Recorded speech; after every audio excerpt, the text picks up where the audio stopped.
Well, good afternoon, everybody. Welcome today to the Council on Foreign Relations and our meeting entitled The Future of U.S.-China Relations. This meeting is part of CFR's Transition 2025 series, which examines the major foreign policy issues confronting the Trump administration. It's also co-led with the China Strategy Initiative that I run at the Council as well. In addition to the members here in New York, I would like to welcome, I think, over 400 CFR members that are joining this meeting today via Zoom. 400 is a lot, so I'm not sure we'll get to all of your questions, but we'll do the best that we can. So by way of introduction, I'm Doshi, the Starr Senior Fellow for Asia and Director of the China Strategy Initiative here at the Council, and I'll be presiding over today's discussion. So, we're convening at a very interesting moment. Liberty Day, as many of you know, is around the corner. A lot of disruption potentially coming in the global economy. And so we thought it was great to have a panel that draws from the strengths here at CFR, but also from others, in other institutions, others who have worked on China, and really understand the economic and technology dimensions that are incredibly important right now. With that, I want to introduce the speakers that we have on this panel. To my right is Liza Tobin. Liza is the Managing Director at Garnaut Global, a geopolitical risk advisory firm, and a Senior Fellow at the Jamestown Foundation. Now, prior to joining Garnaut, she was part of the founding team at the Special Competitive Studies Project, or SCSP.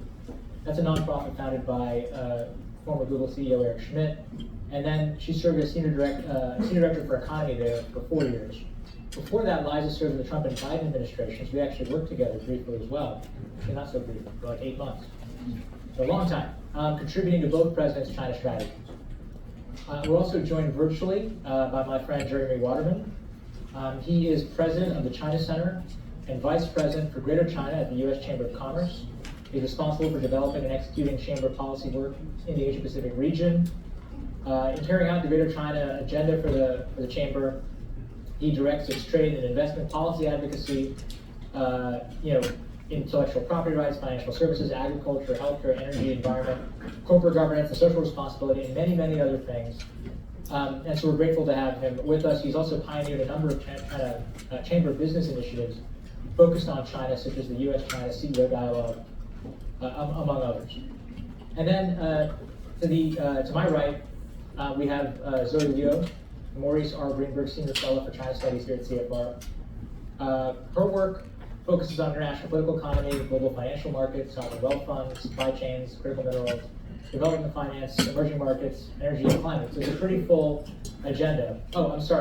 And Middle East relations with East Asia, specifically the Gulf Cooperation Council countries. She's the author of a number of books and well-received journal articles and foreign affairs pieces. I'll just name a few. Can BRICS de-dollarize the global financial system? Sovereign funds, how the Communist Party of China finances its global ambitions, a very worthwhile read, especially now. Prior to joining CFR, Zoe was actually an assistant professor at Texas A&M's Bush School of Government and Public Service in Washington, D.C. So there's a lot more I could say about our speakers, but I want to start now with our conversation.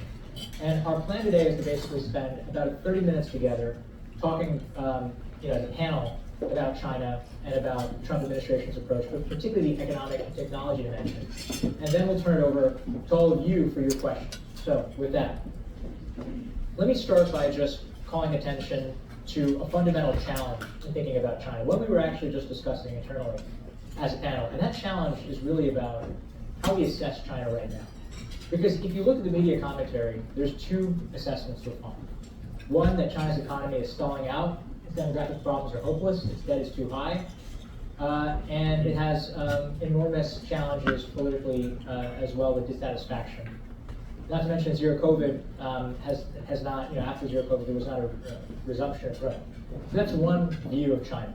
There's another view of China about its incredibly formidable technological capabilities, its military modernization, its industrial base strength. So which view is right, or are they both right? So with that, I'm going to start with Jeremie Waterman. And I want to ask you, Jeremie, if I could, how should we assess China's economic and technological strength? Maybe you can talk to us a little bit about some of the strengths. And then, I think I'll have a few follow-ups for you as well, but let's start with how you're looking at it. Jeremie? Great, Rush. Well, thanks to you and thanks to the council. I wish I could be with you in person, but great to be with you virtually. and to be on a panel with, obviously with Liza and Zoe. I think you aptly started with some of the weaknesses that many tend to focus on. Obviously, China has today an imbalanced economy. Property market collapsed some time ago, which has caused considerable challenges across the economy, of high levels of local debt. Of course, challenging demographics as well, which we probably don't spend enough time on. Very high exports today, but low consumption. You have tremendous overcapacity in China in many sectors, so it can be hard to make a buck. And obviously China is in some areas, maybe even overall, either teetering or on the brink of deflation. And I would say that the situation appears relatively stable, having just gotten back from a few days in Beijing, but not really improving, notwithstanding some recent capital flows in the markets, obviously some successes, deep-sea and other successes which we know about. But in terms of the strengths, and I think you touched on some of them, China has tremendous industrial strength. And that strength is rooted in world-class infrastructure, a skilled and highly educated labor force. Obviously, there are regulatory challenges for both domestic and foreign companies, which I'm sure we'll have an opportunity to talk about. But overall, when you look at China's regulatory environment, since the advent of reform and opening, it's improved. There's been a measure of stability for foreign business over decades. China also, more recently, has adopted, well, I would say over the last decade, a laser-like focus on science and technology development. And that also is, in recent years, has been very intentionally fused in a top-down manner with military development. And obviously that has had benefits for many sectors in the economy. And I would say that China has an ability to scale industries generally through marshaling state resources, leveraging a very large market, obviously creating intense competition within that state construct. You've got provinces and localities and companies across the country and foreign companies competing within that overall state construct. And obviously a tremendous ability to diffuse technology across the economy. So Jeremie, if I could ask, that's really interesting. Would you say that Made in China 2025, the program that was essentially picking key industries of the future that China would go after and seek to dominate potentially, has that largely been successful? Has it been unsuccessful? Has it been wasteful? In other words, if you had to do an assessment on net, are China's strengths greater than its weaknesses or vice versa? So let me just note on Made in China 2025 that the Chamber was certainly, I don't know if we were the only organization, but we were one of the key organizations that translated the original Green Book roadmap for Made in China 2025 in late 2015. And then we were one of 3 organizations to write about the original policy in late 2016 and 2017, the Chamber of Commerce in China and Maurice, the German think tank. And so to your question, did Made in China 2025 work? I think, our assessment, and we're not, obviously this is a moving target, but overall, when you look at the goals, the localization targets in key sectors, it generally did work. And I would add that the Chinese are not done yet, obviously. But I think China has reduced import dependencies, generally speaking. It has reduced in many sectors dependency on foreign firms. Again, they haven't achieved all of their goals with regard to reducing foreign dependencies. You see Chinese companies that are now globally competitive in sectors ranging from information and communication equipment, clean technology, of course EVs and connected vehicles, ag equipment, ships, drones, high-speed rail, among others.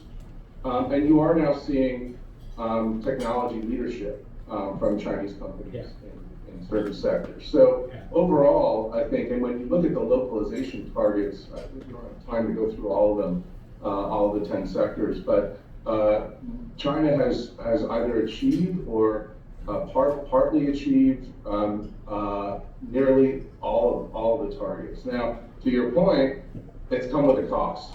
and tremendous, I think, amount of resources, state resources have been devoted to these efforts. A tremendous, I think there's been a tremendous amount of waste.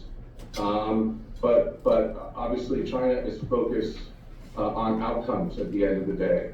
And so overall, I think the policy, it's hard not to regard the policy overall as a success. That's very helpful. So the reason I want to start with this is because it's going to take us to Trump policy in a moment, because we want to ask ourselves how the Trump administration regards these strengths and weaknesses. But before we do, I want to turn to Zoe, who's written in the pages of Foreign Affairs quite, impactfully about some of China's weaknesses, its macroeconomic challenges. So Zoe, we've heard from Jeremie a story about both strengths and weaknesses, but notice that, some of those strengths, like Made in China 2025, have, that industrial policy investment has paid off. How do you think about China's weaknesses? What's driving the industrial excess capacity? Do you see all the challenge that China's economy has as structural or cyclical? And again, I think it sets up a foundation for us to think about how the Trump administration is prosecuting potential trade war with China. But Zoe, over to you, if I could. Thank you, Raj, and thank you for inviting me to the conversation. And I also want to thank our members for sharing their time with us here today at the council.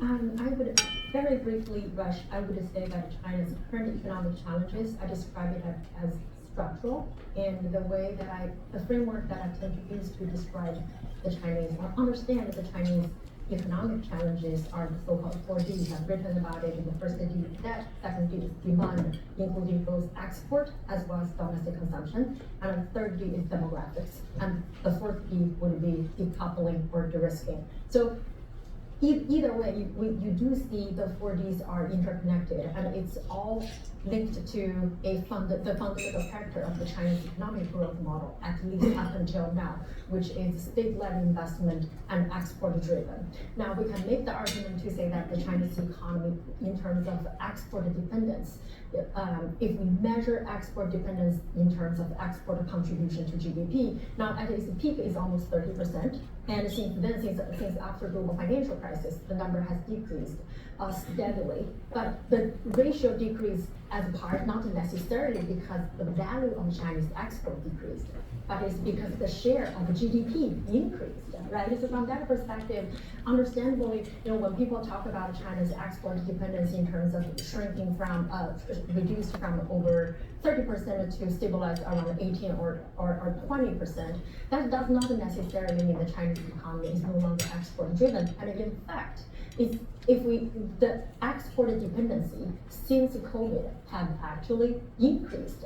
And if we also look at the decompose, who contributed the most to China's export growth engine, and for that matter, if Trump's 20% tariff or if the risk of further escalating, what are the companies that are going to be hurt the most? These would be the companies, the so-called small and medium-sized enterprises in China. Famously, China's former premier talked about the 5, 6, 7, 8, and 9 characters of these companies, meaning they actually accounted for small and medium-sized enterprises, accounted for over 90% of the number of companies in China. They contribute to over 50% of tax revenue. They contribute to about 80% of technological innovation and 70% about employment. So from that perspective, 20% tariff is going to hurt these companies the most. Part of the reason is also because they contribute to about 80% of Chinese export. Now, basically, a lot of this also means that, well, if these companies compete against each other in the sectors that are prioritized by the government, you ended up having companies across the nation to produce the similar type of product or goods. They ended up having the same margin. So this is sort of the background story about overcapacity. In other words, although there is no national strategy to flood international market, the nature of industrial planning and the nature of the companies competing with each other lead to the so-called overcapacity phenomenon that not just triggered protectionism from the United States or European Union. If you look at the 198 cases that we face against China, the overall majority of them are actually from developing countries. That's very interesting. Yeah, and I think it raises a question now as we begin to consider, over the next 45 minutes of our time together, the Trump administration's view. And the reason I thought it was valuable to begin with macroeconomic questions and the fact that there's this duality in the view of China is because what exactly does the Trump administration think right now about China? And how does that inform their approach? Now, Liza, you spent time in the first Trump administration. You were also involved in economic policy in the Biden administration. What is your assessment of how the Trump team is looking at China's strengths and weaknesses, and how that shapes the Trump administration's approach to economic and technology? Thank you so much, Rush, and thanks to CFR for having me here. So you mentioned the word duality, which I think is really useful. To answer your question, I think we have to look at it in terms of two levels. There's the president himself and his views, and then there's one level down, the cabinet secretary on down to positions that you and I filled when we were in the White House, Rush. So the people that Trump has put in place on economic and national security policy, who have a stake in the game of how China policy is made, is the most tough on China lineup that you've had in decades. At least going back to WTO. So if you look at the people in place at NSC, at the Commerce Department, at USTR, at State, at Treasury, you have this incredibly unified team of hardcore decouplers who really, if you kind of took the president out of the equation, we would be going towards accelerated decoupling in economics and technology. But of course, the president is the number one person in terms of how China's strategy is made and executed. And there, President Trump is clearly a lot less hawkish on China than most of his staff. And so what you've seen so far in the first couple months is that his national security and economic team has put out a few policies that indicate a instinct for decoupling on trade, finance, and technology. But most of these decisions do not have to go all the way to the president's level. The president, and the examples I'm thinking of are putting the rule into place from the Commerce Department banning Chinese connected vehicles that is now in force. There are the export controls that were sort of the Trump team cleaning up unfinished business of the Biden team going against Chinese server companies. So this was part of this ongoing bipartisan war on Chinese AI companies. Is Kind that of taking Ginsburg and metrics? Yes, annual just listings, a few days ago, Yeah. It would have been a lot bigger deal if you had actually gotten it done 2 years ago, but I know you tried. Ginsburg was entity listed, as many of you may know, but it's subsidiary of the state entity list. I see Jeremie nodding on the screen. Right. But Liza, back to you. Yeah. So in any case, there's a lot that folks like me and Rush can get done at the staff level, but then for anything really big, that does have to have presidential sign-off. So China is not front and center right now in President Trump's policy agenda. He's been focused on DOGE, the border, restoring US dominance in the Western Hemisphere, Greenland, Canada, Panama. He's been focused on immigration, a global tariff agenda rather than a China-focused tariff agenda. This could all change on Wednesday if we see a lot of China tariffs. It could change if Beijing puts the kibosh in the Panama Canal deal, which Trump personally cares about a lot. There's a lot of things that could tip the apple cart and kind of force Trump to focus on China as a problem. But for now, he's been kind of keeping it on this friendly back burner, saying friendly things about Xi Jinping clearly in hopes of coming up with some type of a deal, maybe around trade and TikTok and other issues. So a lot could change quickly in the next days and weeks. Well, Liza, you ended with the discussion of a deal. I think it's worth us now taking some time to consider the possibility of the U.S.-China deal. A few months before the election, I actually been speculating that President Trump would be more inclined towards doing a deal based on his record in the first term, where famously he offered to lift the export controls on Huawei. He did lift them on ZTE. And he sort of gave a green light on Xinjiang and Hong Kong, all in hopes in part that would actually enable the possibility of reaching a kind of sustainable accommodation on trade. Now that accommodation wasn't finalized. There was a phase 1 trade deal, but there was never a phase 2. The purchases that China was supposed to have made didn't fully materialize, and the industrial policy concessions that the U.S. wanted never fully were achieved. So maybe now is a chance to try again. and maybe it'll look very different because many years have passed. So Jeremie, maybe I'll turn to you to give us a sense of how you think about a possibility of a US-China grand bargain, or maybe a small bargain. It doesn't have to be grand, small bargain, some kind of deal that takes the temperature down perhaps and gives both sides something they want in economics and technology. Is that possible? Or are people overestimating the likelihood that something like this is feasible at all? Yeah, so I think certainly deals are certainly possible, as you've noted, as Liza has noted. But I completely agree also with what Liza said, that ultimately this will come down to what the president wants and what the president is prioritizing. I think it will also come down to the overall atmosphere. As Liza correctly noted, there are a lot of decisions that administrations make that don't necessarily go up to the presidential level, and those decisions have an impact on both sides, on the willingness to do a deal, on how they see their equities being addressed, or their concerns being addressed or not being addressed. The environment either getting better or the environment getting worse. So, I think, I guess zooming out for a minute, I think, we often talk about, is a deal possible on technology?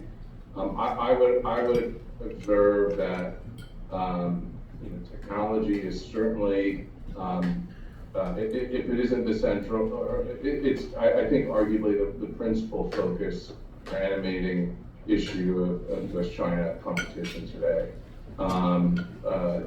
And it's, of course, incredibly complicated because technology has real implications for national and economic security. And both countries are prioritizing leadership in the advanced technology domain. And obviously, Made in China 2025 is a case study in point. Does that mean that accommodation isn't possible? Does it mean that there can't be some kind of deal around an issue like TikTok? No, but I think, when we talk about a grand bargain in the technology space, I think I would argue that's going to be real challenging, pretty unlikely. Never say never, but very, very, very challenging. I would note as well that when we talk about national security and deals, obviously we hear a lot of concern from the Chinese government and Chinese businesses about U.S. national security measures from the U.S. government. Certainly, we in the business community have our own concerns about how some of those measures are scoped, and we regularly provide input to the U.S. government on measures from outbound investment screening to export controls to sanctions. And certainly we want those measures. We strongly support national security, certainly at the U.S. Chamber of Commerce. We understand there are very legitimate concerns that have to be addressed, but we also want measures to be tailored and scoped to the specific national security concerns, so as not to disrupt the vast majority of trade, which is really important to both countries, both business communities, certainly our country and our business community, workers and farmers and such. But if we're being honest, I think we don't hear that the Chinese government is putting its national security laws and measures on the table for negotiation. The Great Firewall, which arguably has one of the highest fences and perhaps one of the largest gardens that can be constructed. China's national security law, cybersecurity law, data security law, the counterintelligence law, the counterespionage law, the state secret law, and now, of course, a very sweeping censorship regime, and now a burgeoning export control regime with extraterritorial reach. All by way of saying that I think given the significant challenges and complexity around national security for both sides, I think, it may be advisable for both sides to spend more time on economic issues and some of these, confidence building measures, some of these smaller issues, than on some of the national security issues, which are incredibly difficult and complicated to deal with. On the economic side, certainly it's not going to be easy there either, but I think there are areas where China could take actions now, for example, to complete its compliance with the Phase 1 deal, the January 2020 deal. There are areas where China had made commitments to purchase. Obviously, COVID was a disruptor, but we're years after COVID, and there's still unfulfilled areas of the agreement, not only in the purchase area, but also in the regulatory area. So for example, in the area of patent term extension, the area of ag biotech, which where China has made commitments over decades on ag biotech. Obviously, there were a lot of issues that were left on the cutting room floor in 2019. So subsidies and state-owned enterprises, some of the forced technology transfer issues, data and cloud policies. When those issues fell by the wayside, I think we all remember that then President Trump, in his first administration, current president, but also then president, made a decision to raise tariffs because the original deal that was being negotiated by Ambassador Lighthizer on behalf of President Trump wasn't going to materialize. Jeremie, what I'm hearing you say is on the tech side, on the economic side, just like last time, path to a deal is pretty long and winding. It's not easy to see. I mean, it's easy to theorize it, but in actuality, it sounds like you're skeptical that we might be able to get there. Is that fair to say? Well, I think there are areas clearly,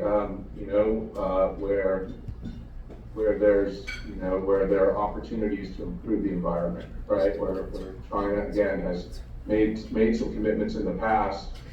There's the TikTok issue, which the president has prioritized, where a deal may be possible. So there are issues. Okay. I mean, I think it really remains to be seen whether, whether there's a solution to the overcapacity issue, right? And obviously, Zoe highlights the political economy of China and the unintentional nature. I would argue that there are aspects of China's overcapacity that are unintentional and a feature of the political economy. But we're obviously decades after vitamin C and cement and steel. We're now in the area of legacy semiconductors and EVs, right? And so I think we need to give China credit here that China actually knows what the impact of its political economy can be, and obviously has decided not to take steps to curb some of those aspects of its political economy, which tend to really produce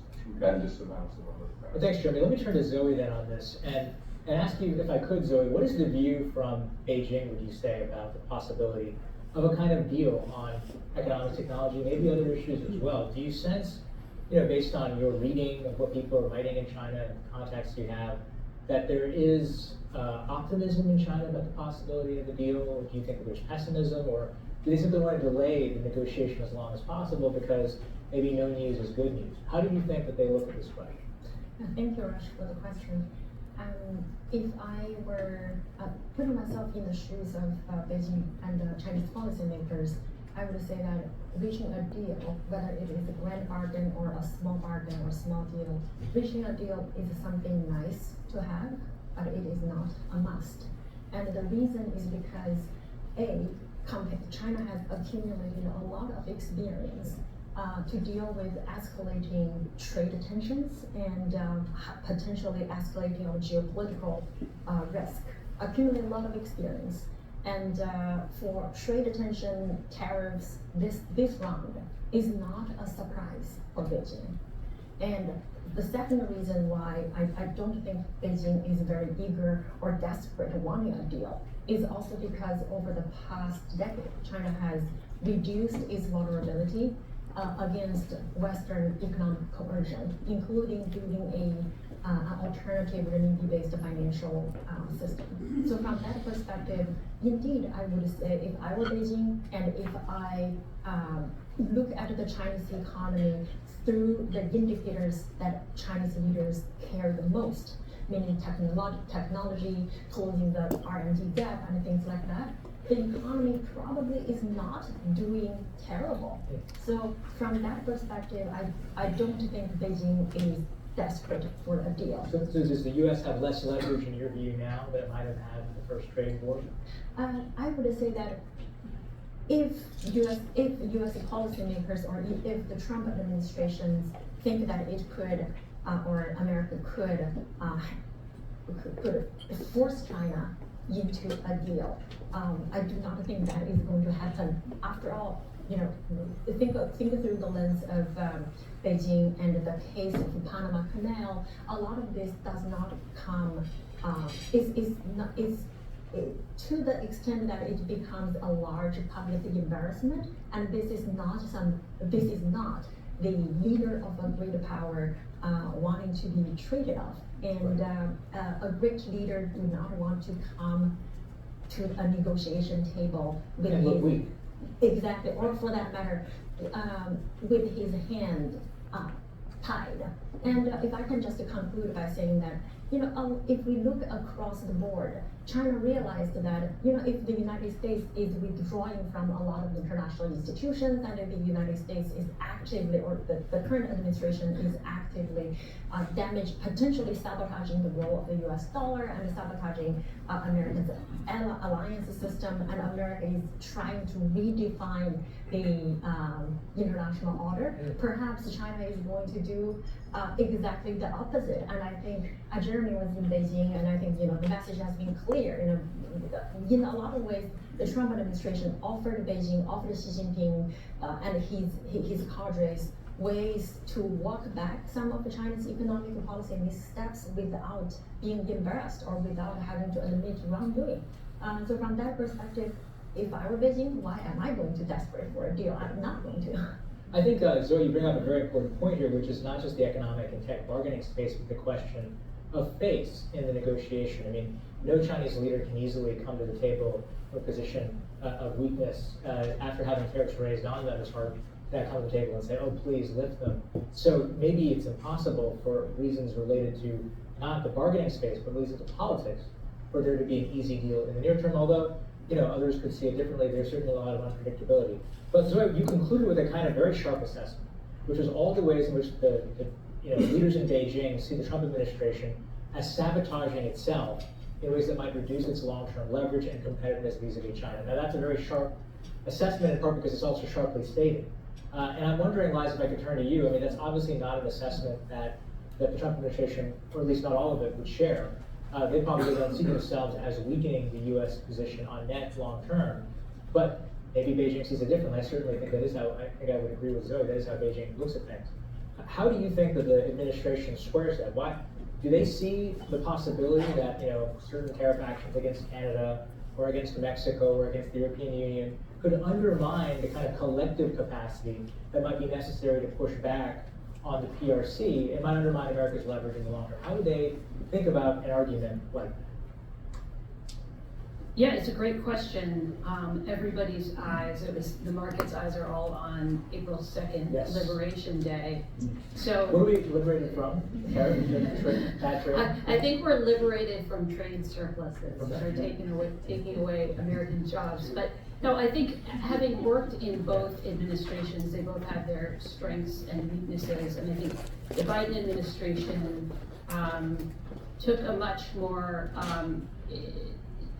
balanced approach, and I think both the strength and the weakness of the Trump administration was their willingness to consider and to take disruptive action, and to see disruption as kind of tilling the soil for something new that could come out of it. So sometimes you need those disruptive actions and statements to break up bad old assumptions, and we would encounter this a lot with the Europeans, who kind of hold up the WTO almost as some kind of temple, this theology of multilateral trade, that no matter how much evidence there is that this isn't working and hasn't worked for decades, in fact, the WTO has never concluded a successful negotiation ground, and yet they cling to it for understandable reasons. These are smaller economies dependent on global trade. Nonetheless, I think the Biden administration and the Trump administration shared this internal assessment of the failure of these free trade assumptions, and that the Trump administration was willing to go to disruptive lengths to actually do something about it. Now, the question that I don't think we'll have the answer to on April 2nd, it'll take a lot longer to have the answer, is will that disruption that we're going to see on April 2nd actually lead to new green shoots coming up later, where perhaps our allies and partners in a few months can kind of sit down and say, okay, we agree with you, this has failed. We now need to develop and build a new system where we're gradually walling China out, the biggest cheater, the biggest trade surplus country, and building something where democratic market economies can be trading more with each other Liza, and less is the with. argument that tariffs on Canada and Mexico could help create a common allied tariff wall against China? Well, I'll be Is very that what you're asking clear for? that I'm giving an assessment. Yeah. Certainly, Their I think there's argument, yeah. certainly plenty of people within the national security establishment that are wringing their hands about the Canada tariffs, that think these things are just crazy. Yes, I had a conversation with Peter Navarro in 2018, where I was a China analyst, CIA China analyst at the time. I had never really thought about Canadian trade practices in my life, other than, I like to, drive north to buy a few things, like a lot of 18-year-olds in college, right? But, I was a China analyst, I went in. You are out of and we're government. he was giving him a briefing about Chinese trade practices, and he was eating this stuff up. Just like, oh, this is great, we should get you in to brief the president about this. Of course, that never happened. All of a sudden, out of the blue, he turned to his staff member and said, Canada does the same thing, And it was, and it's true, there's now stuff on Twitter about 200%, 300% tariffs on American dairy. So I'm not sure if this is some deep sympathy for the Wisconsin cheese farmers, but the point is, Navarro's there, he's a lot less constrained than he was in Trump 1. And in fact, all of Trump's trade and economic, or trade and national security advisors are fairly unified in this view that this WTO-led multilateral trading order is irrelevant. It's broken and irrelevant, and we need something new. We tried to do this. Rush and I and our colleagues tried. The Biden administration put in a lot of valiant effort into building the Indo-Pacific Economic Framework, but we were not willing to give more market access. We weren't willing to give the carrots. And Biden, now the Trump team is only wanting to use the sticks. Yes. So I'm not sure which strategy, will the disruptive approach work, or will it just lead to recession, inflation, alienation of allies? We don't know yet. Yeah, it's a very good point. Rush, Jeremy, if I may, I do want you to jump in, but I also want to get to our audience. So I'm going to come back to you on two things, Jeremy. Keep ready, because I want to come back to you on this and on the perception from Beijing, since you were just there. But first, let me go to the audience for questions. We have about 20-25 minutes left to do that. I'm going to take them in batches to get as many of your questions through as possible. I will just say, things we have not talked about yet, and not because we didn't think of them, but because we wanted to let you raise them potentially. Taiwan, Russia, Ukraine, the Chinese military modernization, space, cyber, and so much more. So, with all of that in the back, in the blue jacket. Thank you. Thank you, Elise Lavitt. I'm the CFR Memorial Press Fellow here at the Council. Thanks for this amazing discussion. I was going to bring up Taiwan, and when you're talking about a deal, I'm wondering if you could talk about the kind of idiosyncrasies that Trump may not care about or in the deal, maybe Liz versus his advisors. It seemed like Trump wants a deal. I don't know if it necessarily has to be the best deal. He just wants a deal. And whether you think that, as I think a lot of Taiwan watchers are afraid, that he would be willing to be like, all right, you take Taiwan, give me semiconductors, this kind of little bargain that, may benefit him, but would really benefit the Chinese. Thanks. Well, thanks, Elise. Appreciate the question. Let's see. I think we have Steve here in the center. Like Jeremy, I'm just back from Beijing this weekend. Have we seen a pivot? So we met with Li Chang early last week, and the policies that he was laying out suggested that the tariffs are going to come, but we're going to be prepared and we're going to pivot. The other pivot was we met with Xi Jinping on Friday. A year ago when we met with him, it was 15 Americans. This time it was 38 people, 14 Americans. The rest were from Europe, Saudi, Brazil, Japan, South Korea. And speaking, last time obviously 100% of the people who spoke were American. This time, 1 of 7 spoke were American. Yes. And had the Chinese was the message, and this was immediately on Zhongyuan Genshin, on CCTV. Yes. So they published the text, where they basically letting us know, we still want you guys to come, but if you don't come, we're okay. But Steve, we should have put you on the panel. We should have had you come up here and answer questions. So maybe we can turn back to you. Thank you for those insights. You're asking a question about the pivot, but actually I think that is something people picked up on in the symbolism. And it does seem like the message is we can go to the global south, we don't have to rely on the US. So I will come back to the panel on that too. One more question from the audience, right here in the front, Isaac, I think. And then we'll take right next to Isaac as well. We'll take two more. Thank you. Isaac Stonefish, CEO of Strategy Risks. On Elon Musk, do you feel like he is either solely or importantly responsible for weakened policies towards the party? And when he has his almost inevitable fall, do you feel like the Trump administration will become more hawkish to China? Okay. Thank you. And then to your right. Hi, James Hyman with CFD. Following up on Steve, I also just got back from Beijing the day before yesterday. Excuse me.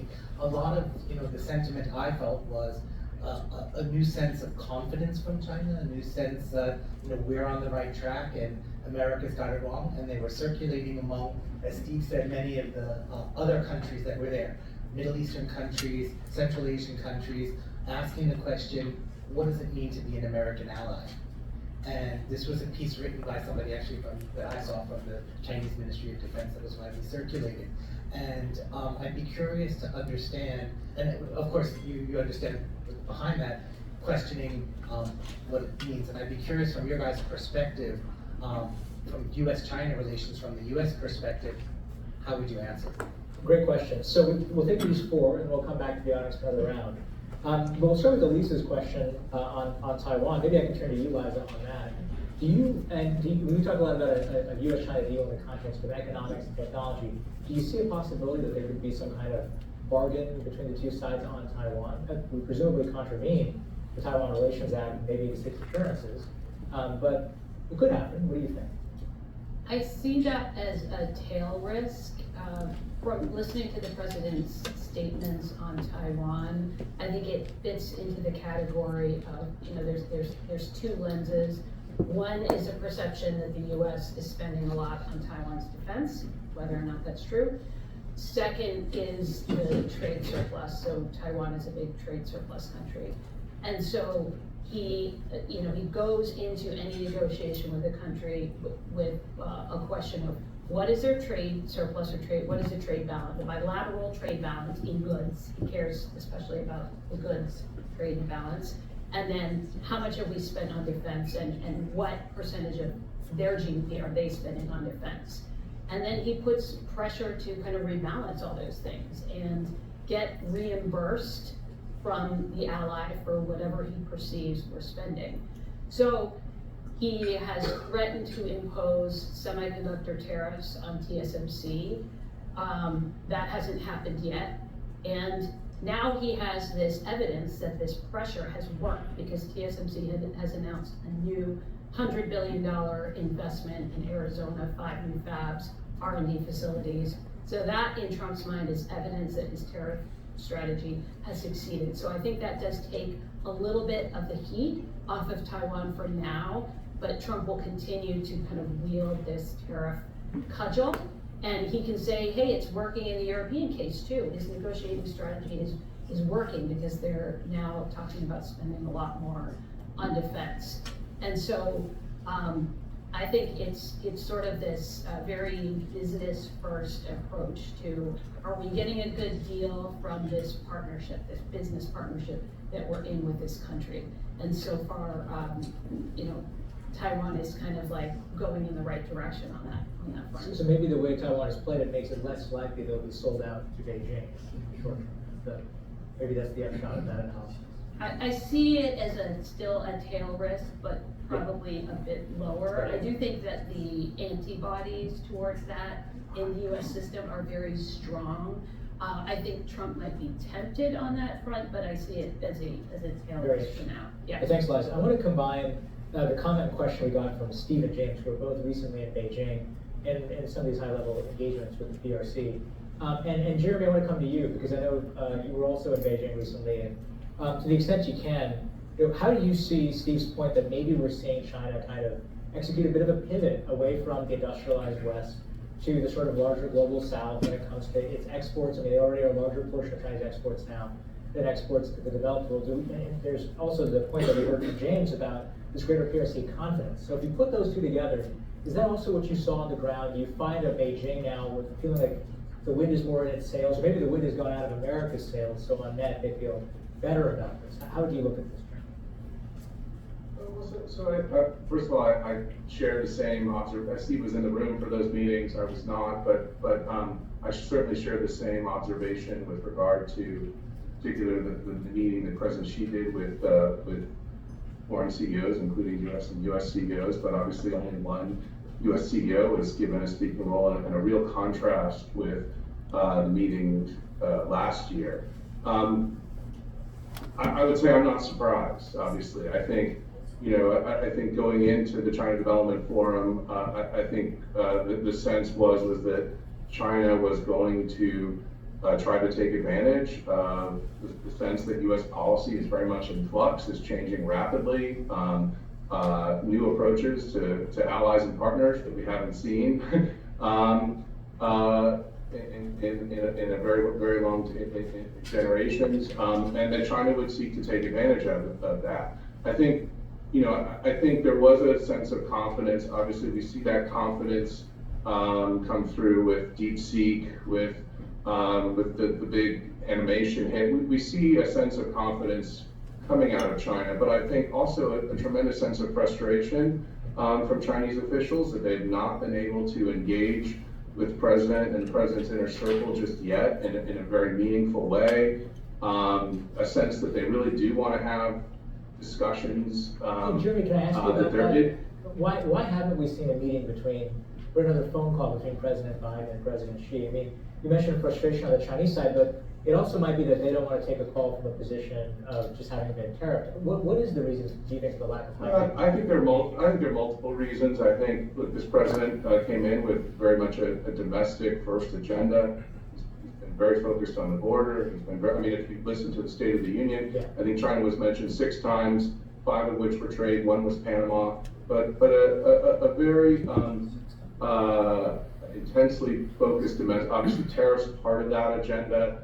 So I think his attention has been elsewhere. I also think, obviously, he asked for a whole series of reports. He asked for his administration to do a stock taking. Obviously, some of those reports I think are coming due tomorrow, are supposed to be delivered to a whole series of them, and then through April. So I think to expect the president and his administration to engage, but also when there are very few politicals outside of the cabinet who are in place, right? So there are very few politicals across the administration. A couple deputies just got confirmed.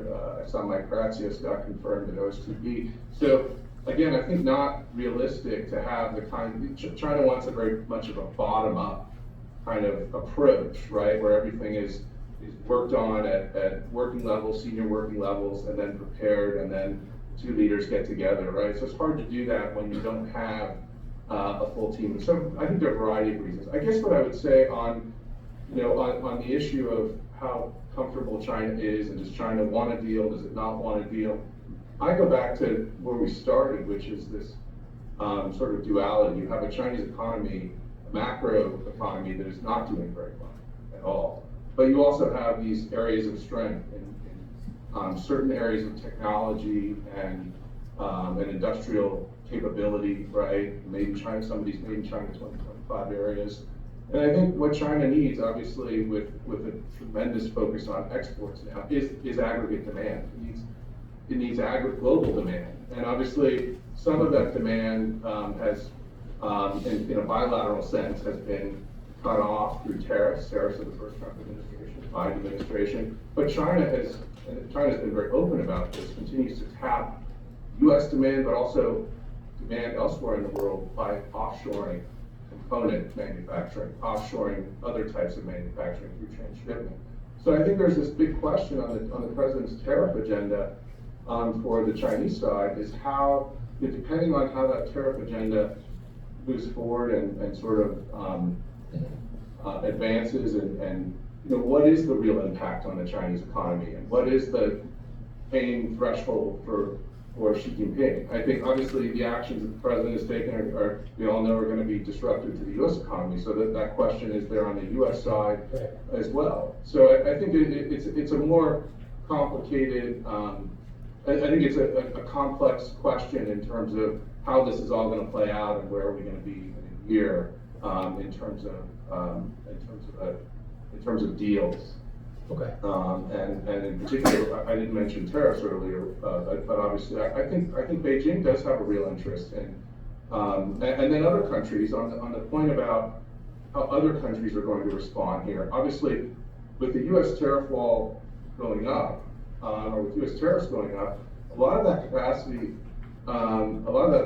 isn't going to be going into it's going to be going into the EU. It's going to be going into Indonesia. It's going to be going into Japan, Korea, and we've seen these barriers around the rest of the world to Brazil, right? And so I think South Korea is going to be more focused. We see the news about China pursuing a trilateral with the Japanese and the Koreans and asking the EU. But I think a lot of these countries are going to be more focused on their industries and what China's capabilities mean for their economies and their jobs and legacy semiconductors and biopharmaceuticals and AI and so on and so forth, right? And so I think that's going to be really interesting to watch in terms of how the rest of the world continues to respond as China continues to move up the value chain and overcapacity persists. Okay. Thanks for that, Jeremie. We didn't quite come to the Elon Musk question, but we're going to come back to it in a moment. I want to take a final round of questions from within the room, and then we'll come back to that. I want to bring in Zoe on some of this question that Jeremie tabled as well about Beijing's perception of the deal. And if you're online and would like to raise your hand and ask a question, please go ahead and do so. We have the capacity to call on you and make sure you can be heard in the room here. So is there anybody else in the room who has a question that they'd like to ask? We'll take around that. There were more questions earlier that I didn't get to, so maybe the answer now. I'm here in the front. Thanks, Rush. Thank you very much for the session. I'd say just give me 1 minute. We have your microphone right behind you. I guess I'd direct my question to you and the book that you wrote about plan to displace America's global order. What moves do you think China's going to make that we're not looking at? Today's conversation has been almost entirely about China-US, but what moves do you see China making elsewhere around the world, less obviously, to achieve that displacement of American order? Well, thanks, Ted. I'm not supposed to answer questions, but I'll make an exception in this case. So thank you for asking me one. Who else? Here in the table here, on the right. Deborah Valentine. Can we get one view on U.S.-Ukraine-Russia deal, and what will that do to China's relationship with Russia and China's perception of the U.S., and obviously what China will do with Taiwan?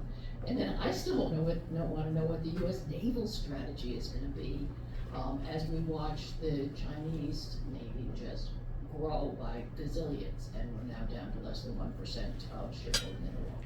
Yes, in the next 5 years, China will build 65 vessels. It will achieve a naval strength of, I think, 230 to the U.S. 300. So about almost, quite a significant increase. We have one question from online. We will take our next question from Susan Scher. Oh, hi, Susan. Hi there. Nice to see everybody.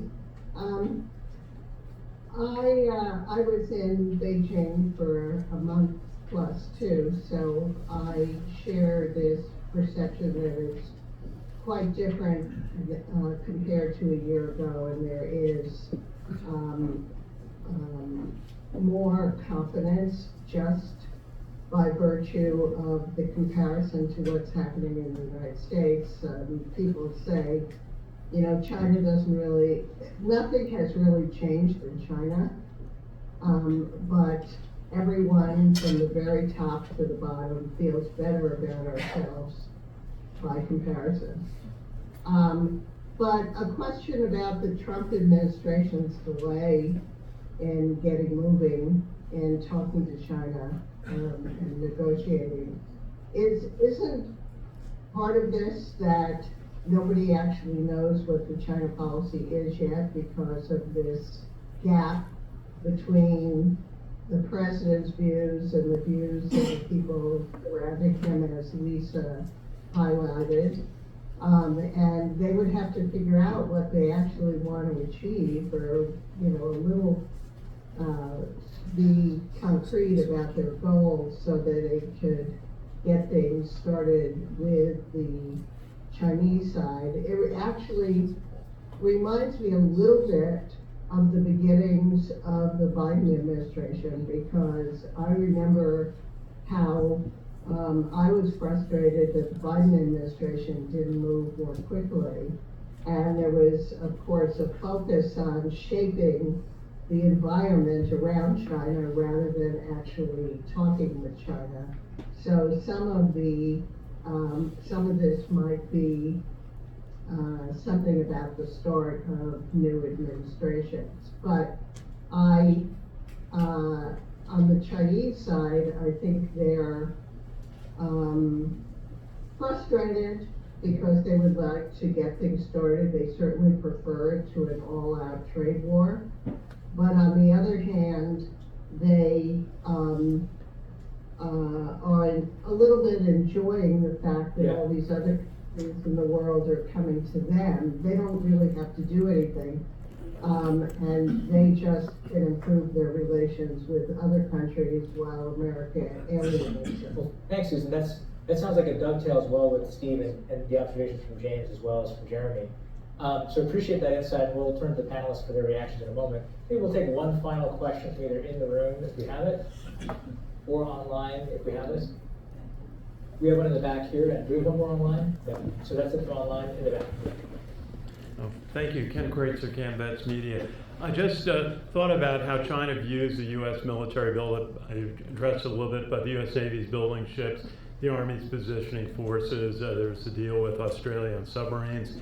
And then the U.S. just announced something, a new headquarters for the military in Japan. How does that affect what China's viewing and the trade view that you're discussing? Thank you. Terrific. And this last set of questions has been really focused on security rather than just the economics, which is wonderful. It's a good place for us to end. So let me, in the few minutes we have remaining, see if any members of our panel want to handle this larger question. Maybe, Liza, I might turn to you on the security elements here. How do you think that China views U.S. efforts with allies and partners to build? In terms of briefly, if you could, maybe 30 seconds, do they view that as complicating their regional freedom of maneuver? And then, I don't know, maybe if you want to weigh in on the Ukraine question too, and how China might feel about being cut out from the discussion between the U.S. and Russia on Ukraine. Can I turn with you, Liza? And then Zoe, I want to come to you on the larger view.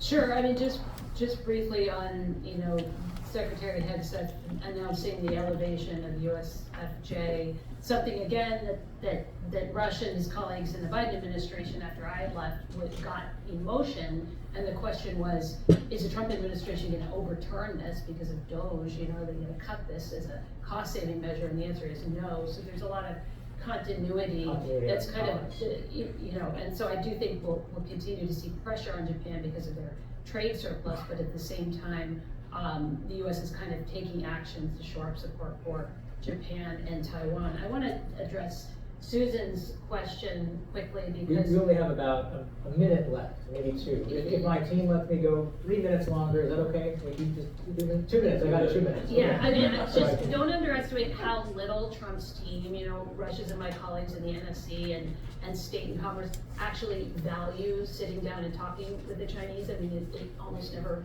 produces anything of substance, and so they're not really going to be, making that a high priority. That will be, if Trump really wants to get a phone call or go visit China, they'll get it done, but it's not going to produce anything of substance. Zoe, any final thoughts from you on any of the things that we've discussed, including these questions? I guess in a lot of ways, the similarities between the United States and China are greater and greater on a daily basis. Are you on a text that you mean, or on other? In terms you of, care to elaborate, Zoe, the 30 seconds we have left? In terms of leadership style, Sure. and in terms of how companies, we tend to think that the Chinese used to be not shy about telling how companies should behave, and I feel like we are very much like them these days. And that's interesting. And Jeremie, maybe from you very briefly, any last words before we wrap? I guess one thing we didn't have really time to get into is the overall business climate in China. Sure. Obviously, China continues to be a very important market for many US companies. It is obviously, its level of importance has changed somewhat. All the surveys, I think, show, whether it's the American Chamber or the Japan Chamber, the EU Chamber, and so forth, show that there's been a decline in terms of the prioritization of the multinational business community in China, but it's still very important. And obviously, you know, I think some greater stability in relations, getting the two governments together to start talking about what is possible sooner rather than later, I think would be helpful. And is needed. So. All right, and very briefly on the question of the military buildup, the answer I have for you is that Japanese and Korean capability in shipbuilding is critical for the United States. It's possible. There are challenges with laws and with unions, but the only path to American scale in the period ahead is with others, and that's why I worry about the trade war.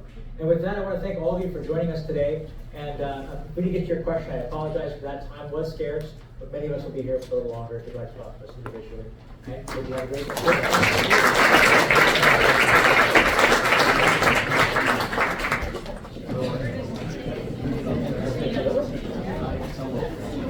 Thank you for letting me ask. What's your name? It's great being able to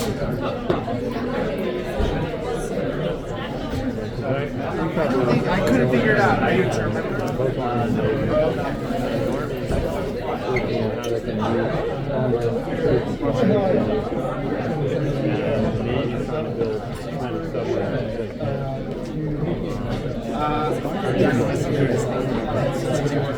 Yeah, but I'm also a deal with Australia.